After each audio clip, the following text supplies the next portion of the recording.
BP added more than $70 billion to the U.S. economy last year by making investments from coast to coast. Investments like acquiring America's largest biogas producer, Archaea Energy, and starting up new infrastructure in the Gulf of Mexico. It's and, not or. See what doing both means for energy nationwide at bp.com/investing in America. The stress and crowds of holiday shopping can put a damper on your holiday spirit, and you don't always find all the perfect gifts you're looking for. The Virginia Lottery's games make easy and tremendously fun gifts for all the adults in your life, even you. Celebrate the season of gifting with Virginia Lottery Scratchers and online instant games. For more info, visit valottery.com/holiday.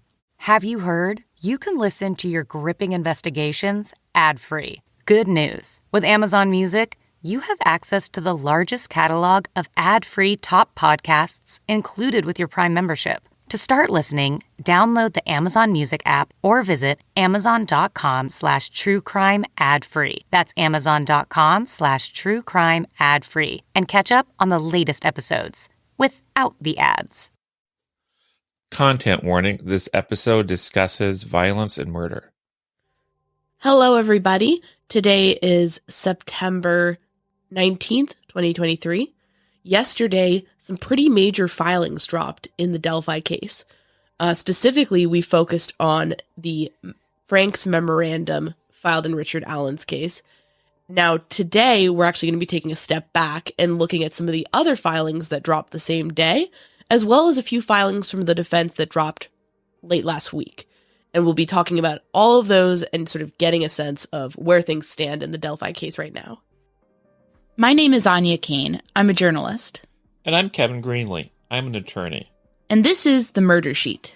We're a true crime podcast focused on original reporting, interviews, and deep dives into murder cases. We're The Murder Sheet. And this is the Delphi murders, the other defense filings.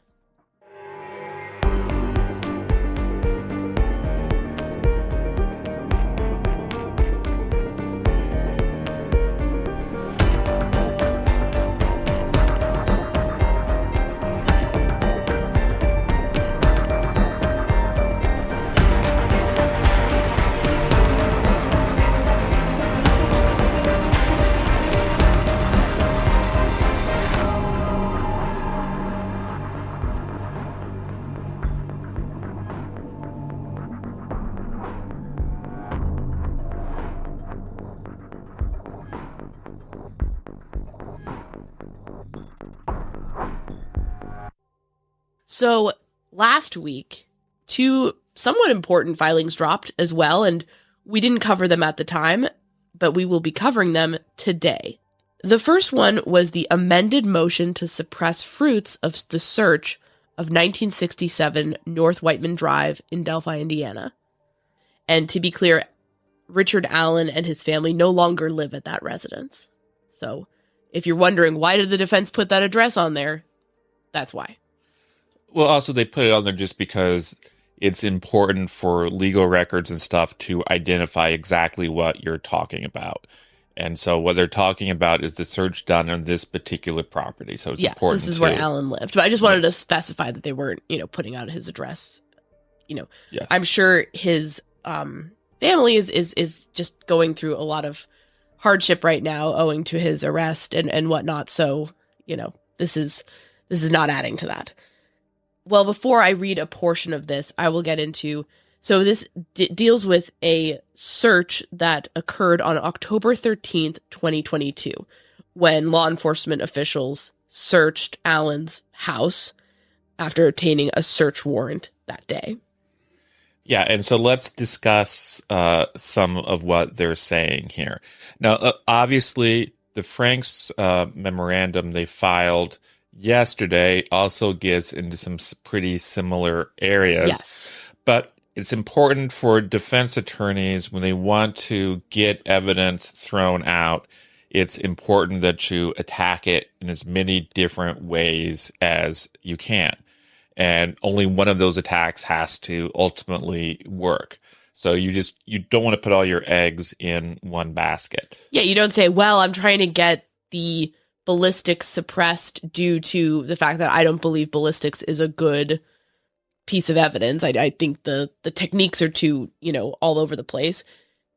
I might as well just put my feet up and relax. You have to try to get the gun thrown out all ways you can think of. So with that in mind, let's have Anya read a little bit of this. The search of defendant Allen's home was unconstitutional for the following reasons. A. The issuance of the search warrant was the result of an improper ex parte application for the search warrant in that the affiant, Sheriff Tony Liggett, failed to advise the issuing judge of material facts and made false and misleading representations with reckless disregard for the truth. Without these false and misleading representations and omissions, search warrant would not have been issued. B. The state's probable cause affidavit failed to establish probable cause that crime had been committed, and evidence of the crime would be found in defendant Allen's home, thereby causing the resulting search to violate the Fourth Amendment of the United States Constitution and Article 1, Section 11 of the Indiana Constitution. C. The officers, in obtaining and executing the warrant, exceeded the scope of the warrant and the authority vested in the officers through the warrant, thereby violating the Fourth Amendment of the United States Constitution and Article 1, Section 11 of the Indiana Constitution. In addition, the affidavit submitted in support of the search warrant failed to establish that the items to be seized were in the residence or could be expected to be in the residence at the time of the search. Also, the affidavit submitted in support of the search warrant failed to provide particular information that particular items related to the particular crime would be found in defendant Allen's home, but rather provided generic information concerning generic items that could be found in defendant Allen's home or any home potentially in Indiana. Also, the affidavit submitted in support of the search warrant failed to connect the generic items for which it was seeking to the actual items that were possibly used in the crime for which he is now charged. And, under the totality of the circumstances, the search of defendant Allen's home, pursuant to the search warrant, was unreasonable, and thus violated Article 1, Section 11 of the Indiana Constitution and the Fourth Amendment of the United States Constitution. There's a lot to unpack there. Yes, and you were saying that you want to attack something from a number of different angles when you're a defense attorney. Even within this filing, it sounds like they're kind of doing that. Yes. Yesterday we heard a lot about how Tony Liggett allegedly lied or twisted evidence. Here we're seeing other arguments made. They're saying that typically what you'd expect in a search warrant would be, I know that Anya Kane committed murder with a gun. Someone saw her with that particular weapon and she hid it under her pillow.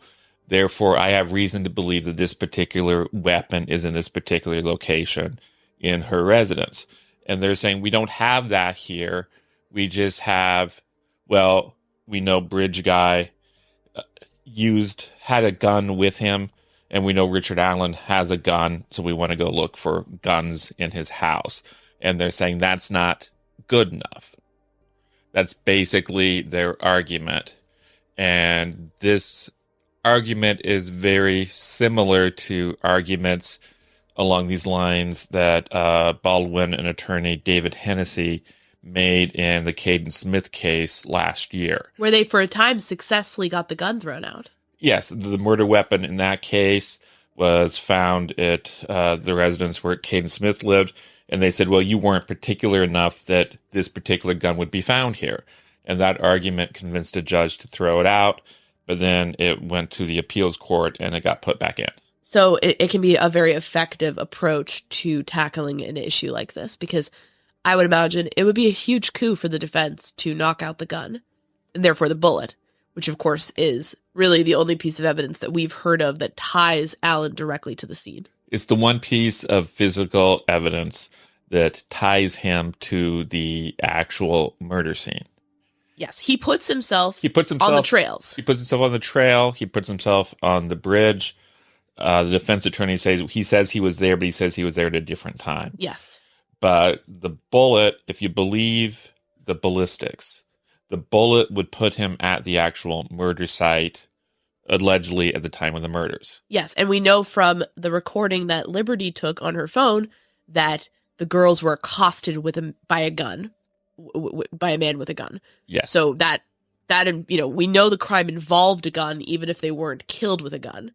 So the bullet is perhaps one of the most important pieces of evidence in the case. So the defense is naturally going to be looking at that and saying, how can we get this out of here? And in addition to all of these lines of argument, earlier we saw them file a motion in limine saying basically the ballistics evidence tying that bullet to the gun is just so unreliable, it should be thrown out. I think we're also seeing some indications they might raise some chain of evidence questions about the bullet. And the bullet, as we say, is crucial. It's the one piece of physical evidence tying him to that location at about that time. Of course, we have reports that he made some sort of incriminating statements to his family, but we're talking about physical evidence here. Incriminating statements that they run a gamut as far as being helpful. I would say if he was having a mental health episode or being incredibly vague, that's a bit less helpful than if he's being very specific and is of sound mind.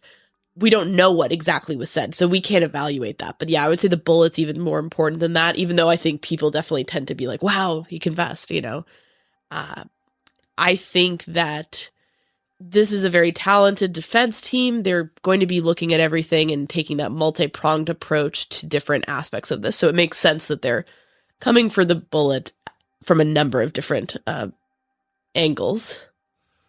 What else did they file last week? Last week, they also filed a motion for broadcasting order. That's sometimes lawyers get accused of using legalese, but the motion for broadcasting is basically pretty much let them broadcast. Yeah, it pretty much speaks for itself. They're saying we want to have cameras in the courtroom. We want to have cameras in court, not just for the trial, but also for pre-trial hearings. And they say that the reason they want this is because it offers an educational opportunity to the public because there is a very high level of interest in this case. Yes, and I think this is a brilliant move on their part. When you invite in the media, when you invite in transparency, that makes you look like you have nothing to hide and that you want people to see things play out and have there be fairness. So it's a great PR move.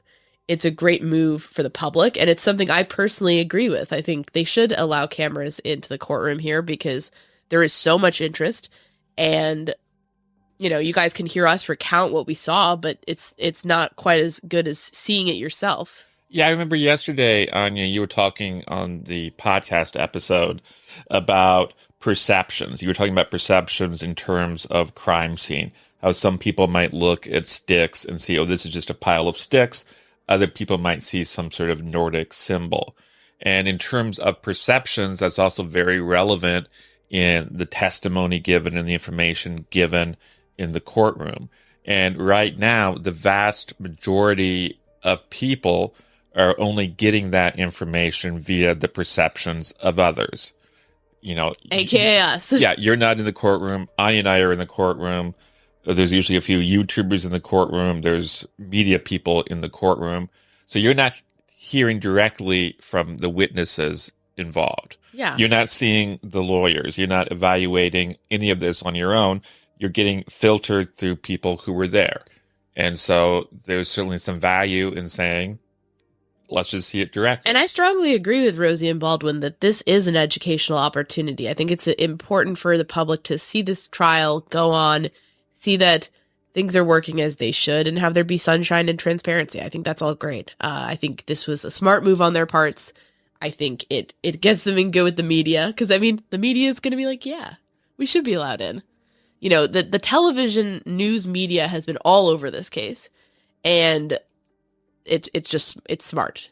This is a smart move, and I do think that they will allow cameras. I don't know if they're going to allow cameras. I believe they asked for pre-trial too, right? Yes. But I don't know if they're going to do that. But Judge Gull, as we've talked about, she was one of the premier judges to allow a pilot program in her court. She's used to this.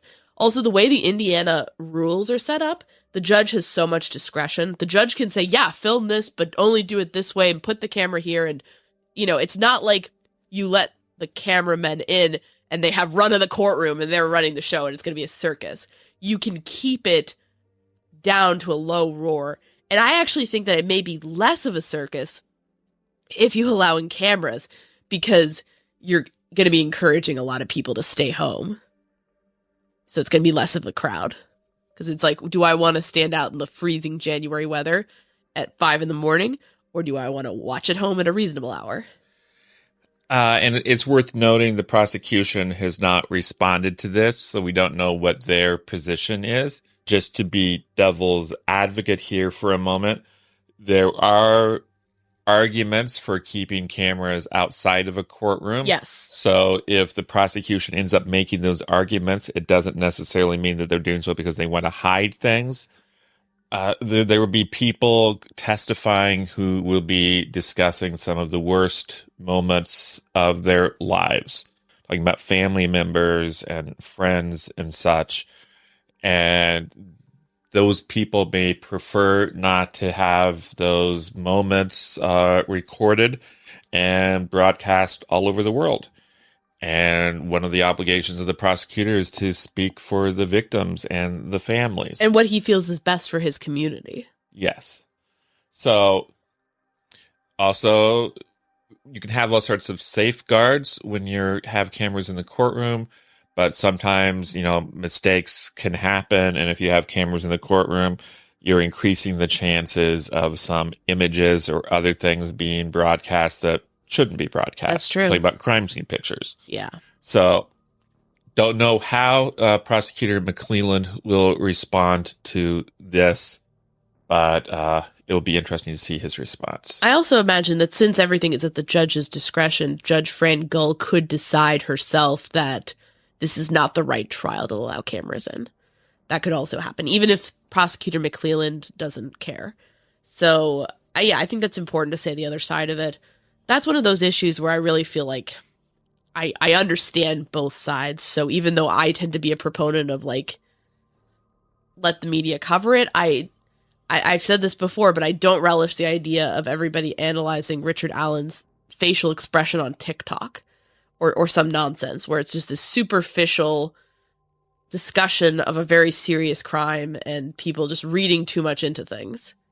And that's unfortunately something that cameras invite in, but frankly, that occurs anyways. So I think it would just make it worse. At the Murder Sheet, we spend so much time digging into crime stories that sometimes it's difficult to find the time to plan out and cook elaborate, nutritious meals. That's why we are so excited about our sponsor, Factor, America's #1 ready-to-eat meal delivery service. Our sponsors make this podcast possible. So if you go to factormeals.com/msheet and use our special code MSHEET, you're not just getting half off this high-quality meal plan. You're supporting us too. So I'm obsessed with Factor. I had their creamed corn chicken and their tomato basil chicken risotto recently. Both were delicious. That risotto in particular was amazing. Plus, the whole process was a breeze. All I had to do was pop the meal into the microwave. The food was tasty and flavorful, which is no surprise given that each recipe is specifically crafted by chefs and approved by dietitians. Having Factor during the hectic holiday season has been a boon, especially with us pumping out so many episodes. Head to factormeals.com/msheet and use code MSHEET to get 50% off. That's code MSHEET at factormeals.com/msheet to get 50% off. Imagine all your audio entertainment available in just one place.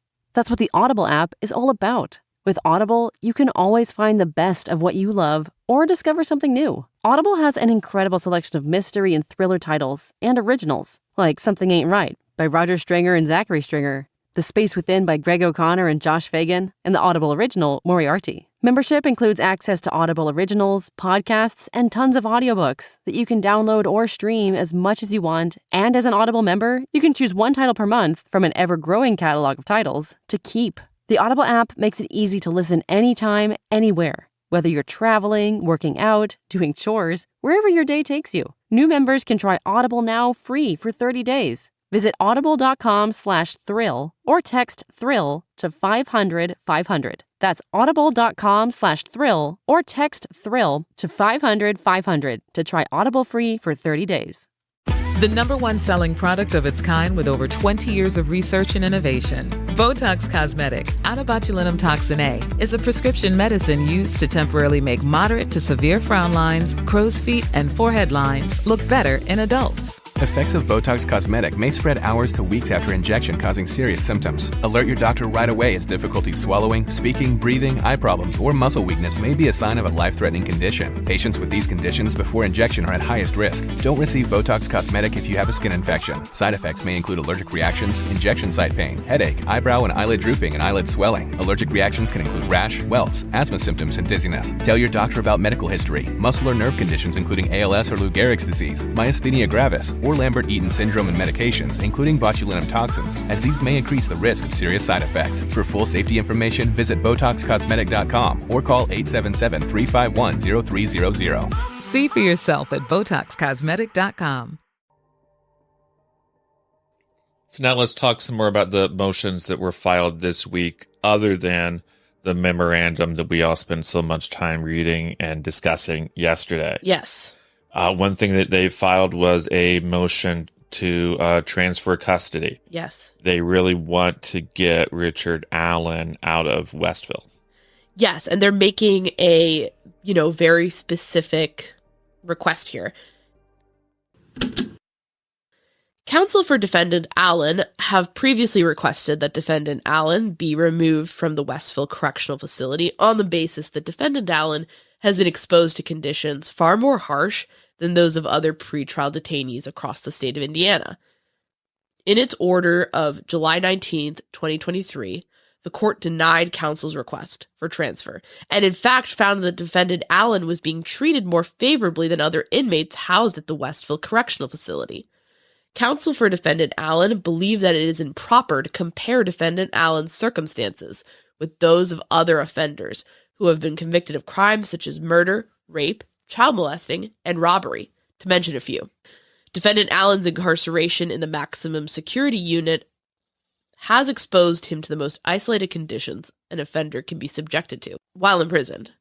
Moreover, the unit wherein he is currently being isolated is designed for the sole purpose of segregating and punishing the worst and most heinous offenders in our prison system. As an innocent man, Defendant Allen cannot be classified as such. Attorneys for Defendant Allen have discovered additional circumstances which lend support to the unjust and inhuman conditions under which Defendant Allen has been detained for the past 9 months. And let's talk a bit more about some of their allegations. Of course, in the Franks memorandum, they allege that some of the guards who are most often accompanying Allen wore patches in which they indicated their allegiance to Odin.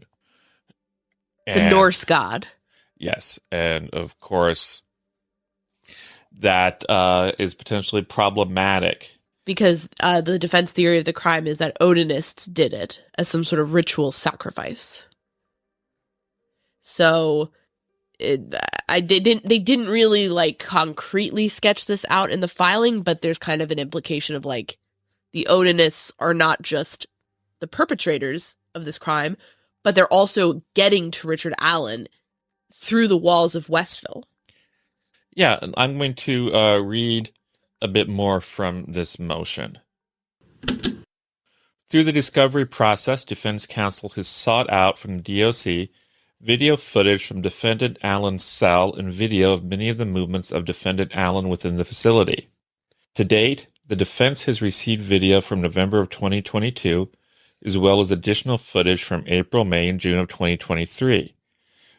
A great number of the videos reflect that Sergeant Jones is commonly assigned to the movements of Defendant Allen in and around the facility. On Tuesday, May 30th, 2023, Attorney Rosie, Assistant Max Baker, and Kathy Allen visited with the Defendant Allen at the Westville Correctional Facility. The visit occurred in the traditional visitation room used by the inmates. The DOC officials cleared the room so that only Defendant Allen, his defense team, his wife, and DOC employees were present. During the visit, Sergeant Jones stationed himself within 15 feet from Defendant Allen, as Allen and his wife were allowed to communicate with each other from opposite sides of the table. Sergeant Robinson was also present for the transport of Defendant Allen from the visitation room. There was no privacy afforded to Defendant Allen and his wife during this visit. The room was nearly empty, and therefore there was no background noise of any kind to offer up any sense of privacy to Defendant Allen and his wife. Sergeant Jones remained at his post during the entire visit, within earshot of Defendant Allen and his wife. So the implication there is that these guards are eavesdropping and monitoring the private communications between Richard Allen and his wife. And these are not only overzealous guards in the defense's view, but they're actually active Odinists. I'm going to read a little bit more. They describe a few incidents of more physical abuse, and I'm going to read those to you. Allen's defense team received videos from the Indiana Department of Corrections illustrating interactions between prison guards and Mr. Allen during his incarceration. One such video represents an incident which appears to have occurred between May 18, 2023 and May 25, 2023. In the video, Sergeant Jones can be seen warning Defendant Allen that he will be tased if Allen does not remove his hands from the cuff port in the door of Defendant Allen's cell. Defendant Allen did not remove his hands from the cuff port, which resulted in Sergeant Jones deploying his taser to Defendant Allen's hands. No use of force checkoff sheet was completed, as it appeared from the communications between the officers that Sergeant Jones did not believe the Defendant Allen was actually struck with the taser. The issue of whether or not he was struck by the taser is of no consequence. In no time during the altercation was Defendant Allen posing any safety risk to any of the officers involved or any of the other inmates housed in the facility.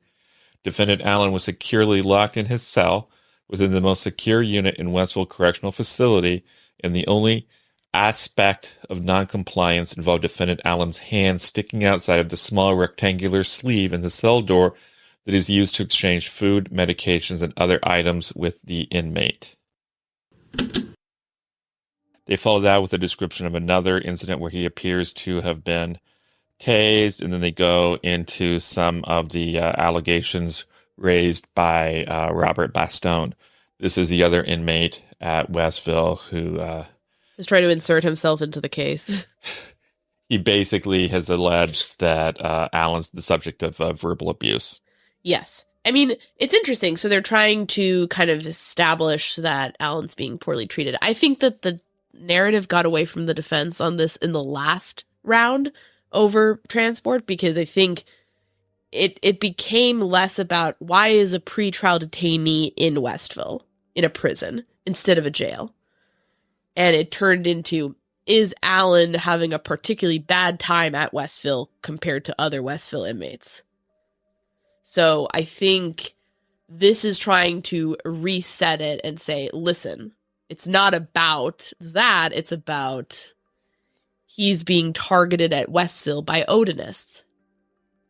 And he shouldn't be there because he's a pretrial detainee. So I see this as there. It's kind of like going back and taking it up again, maybe from a slightly different tack. Yeah, I guess you could make the case that that's similar to what they do with the bullet. You try different approaches. But certainly, as I said yesterday, if there are guards there with Odin patches, that's a bad look, especially if potentially the defense is saying the actual perpetrators are affiliated with Odinism. There are guards there who are affiliated with Odinism. That's a bad look.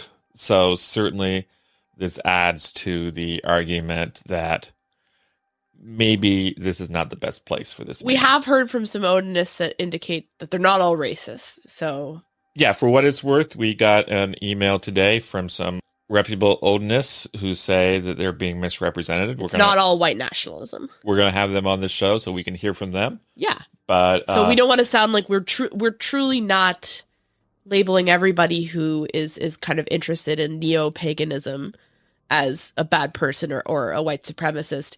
I'm sure no one will be shocked if I admit that prior to recent events, you and I did not consider ourselves experts on Odinism. No, we did not consider.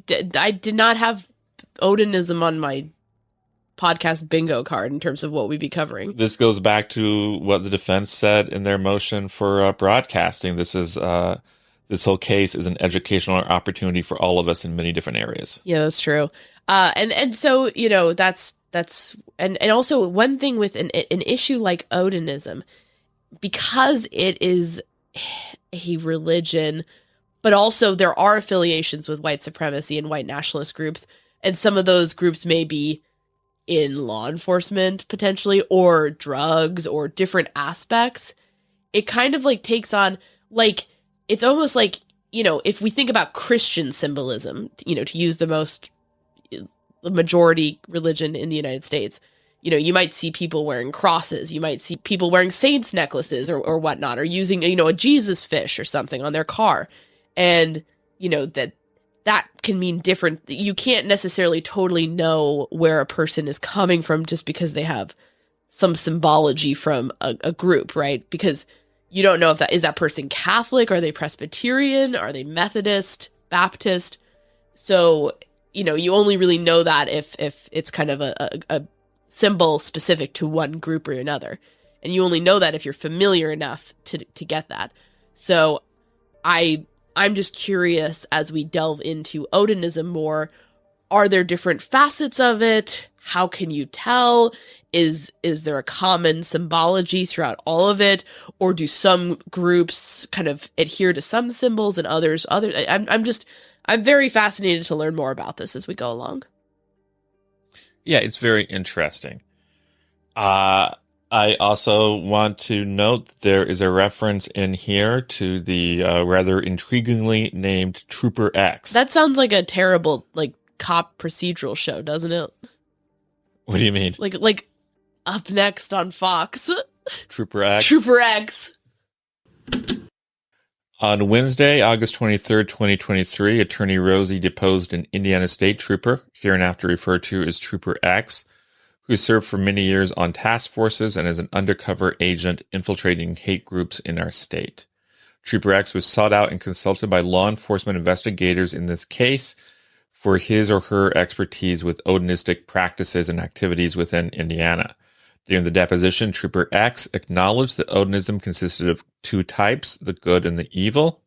Said Trooper further confirmed that he or she was aware of the existence of the evil side of Odinism operating within the prison system in Indiana.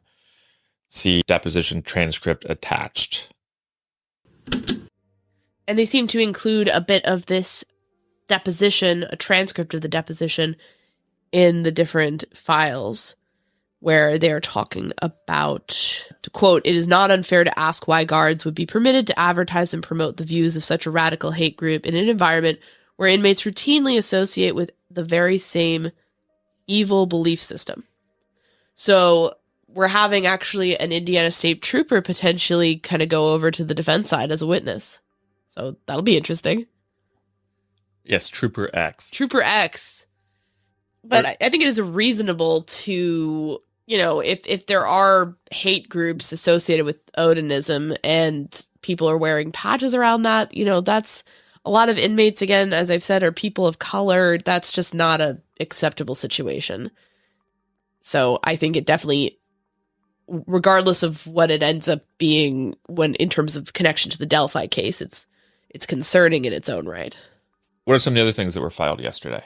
One was an intriguing list of things that we won't be able to see. Oh, is this the list of exhibits? Yeah, a list of exhibits.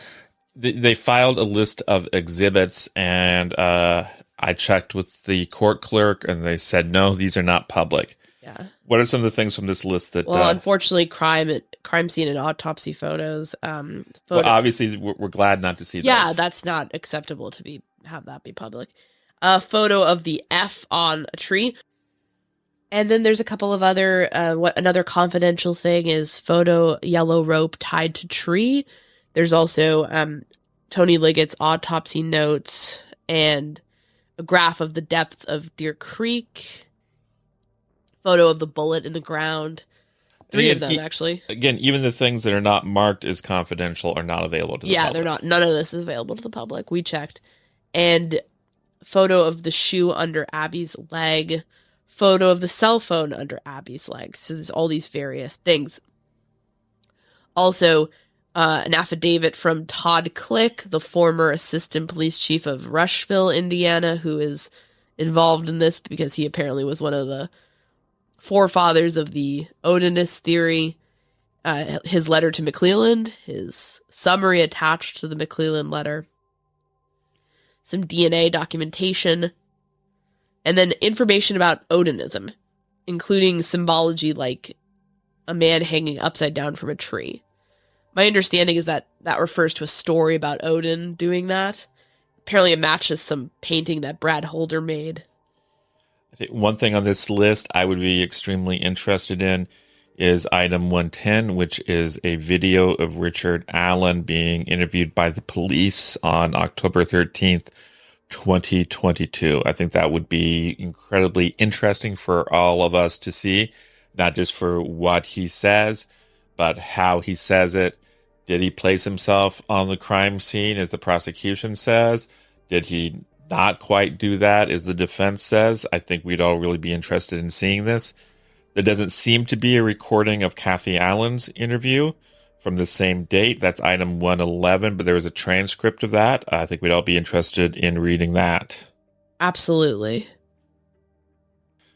And also, there's a list of some of the depositions that have been taken. And I think it is fair to say that all of us would be very interested in reading all of these depositions. Yes. Depositions with law enforcement officers. So those are some of the big things that are happening. I kind of think that the other thing is just the Franks motion, which we sort of talked about yesterday, as we discussed the memorandum attached to the Franks motion. Yeah, they want a hearing on the Franks motion, and so they formally request that. We didn't really talk about that yesterday, but we talked about the memorandum in which they explain why they think the Franks hearing is needed. So, yeah. Yeah, we kind of been over that. Some people want us to get more opinionated and tell you what we really think about everything. And I think our vibe has always been a little bit more, in the cases that we're directly covering, we're going to be honest with you about how we think about things, but we also don't really feel like the need to put our finger on the scale and try to, say, oh, he's got to be innocent or he's got to be guilty. I think let's just talk about the facts, right? And in a situation like this, where we're having a lot of very interesting stuff from the defense and not yet hearing back from prosecution, I guess it's just something that we don't feel like the need to jump into the opinion column thing with this right now. So thank you for listening. If you have any questions about any of this, or including if you have any questions about the memorandum, the 136-page memorandum, please send them to us and we'll try to address them in a future episode. Thanks so much for listening to the Murder Sheet. If you have a tip concerning one of the cases we cover, please email us at murdersheet@gmail.com. If you have actionable information about an unsolved crime, please report it to the appropriate authorities. If you're interested in joining our Patreon, that's available at www.patreon.com/murdersheet.